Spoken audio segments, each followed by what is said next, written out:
Dr Kanimba ni umuntu uzwi cyane, ni umunyarwanda ukorera mu Rwanda.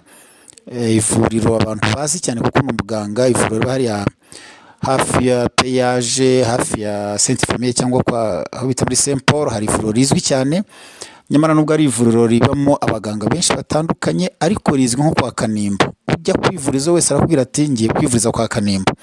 Uharwariye gira ngo umusure arakubwira ati usange kwa Kanimba. Nyamara si kwa Kanimba mu rugo iwe, ahubwo ni ivuriro Kanimba yakoze igihe kinini. Ariko kubera kwitanga kwe, kwakira abantu neza kwe, cyane cyane yavuraga ababyeyi, cyane cyane byatumye hitwa kwa Kanimba. Kanimba rero nawo nubwo yavuye nubwo ari umuganga, ariko yaje kugerwaho n'ibihe nk'uko ayo makuru tuyakesha ikinyamakuru nababwiye haruguru, yagezweho n'ibihe n'abararwara. Kandi burya ibihe abantu bavuga ko ibihe nta muganga uvura ibihe nta muntu bitinya, ibihe byangeraho cyangwa byangezeho, ibihe byakugeraho.